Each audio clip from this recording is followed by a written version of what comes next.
Vitamin A കുറഞ്ഞാൽ പല ആരോഗ്യ പ്രശ്നങ്ങളും ഉണ്ടാകാം. പ്രധാനമായി കാഴ്ചക്കുറവ്, ചർമ്മരോഗങ്ങൾ, രോഗപ്രതിരോധ ശേഷി കുറയുക, വളർച്ചാ പ്രശ്നങ്ങൾ എന്നിവ ഉണ്ടാകാം.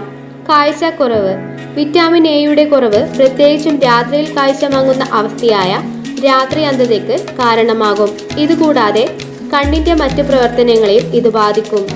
ചർമ്മ പ്രശ്നങ്ങൾ. ചർമ്മം വരണ്ടതാവുക, ചൊറിച്ചൽ, രോമകൂപങ്ങളിൽ തടിപ്പ് പോലുള്ള പ്രശ്നങ്ങൾ ഉണ്ടാവുക. രോഗപ്രതിരോധ ശേഷി കുറയുക. ശരീരത്തിന് രോഗങ്ങളെ പ്രതിരോധിക്കാനുള്ള കഴിവ് കുറയും. ഇത് അണുബാധകൾ വരാനുള്ള സാധ്യത വർദ്ധിപ്പിക്കുന്നു.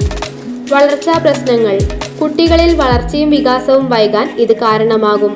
പ്രത്യുൽപാദന പ്രശ്നങ്ങൾ. സ്ത്രീകളിൽ വന്ധ്യത, ആർത്തവ പ്രശ്നങ്ങൾ എന്നിവയുണ്ടാകാൻ സാധ്യതയുണ്ട്. ശ്വാസകോശ സംബന്ധമായ അണുബാധകൾ.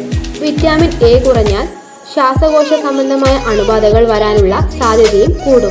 വിറ്റാമിൻ എയുടെ കുറവ് ഗുരുതരമായ ആരോഗ്യ പ്രശ്നങ്ങളിലേക്ക് നയിച്ചേക്കാം. അതിനാൽ വിറ്റാമിൻ എ അടങ്ങിയ ഭക്ഷണങ്ങൾ കഴിക്കുന്നതിലൂടെയും ഡോക്ടറുടെ നിർദ്ദേശപ്രകാരം വിറ്റാമിൻ സപ്ലിമെന്റുകൾ കഴിക്കുന്നതിലൂടെയും ഈ പ്രശ്നങ്ങൾ പരിഹരിക്കാം.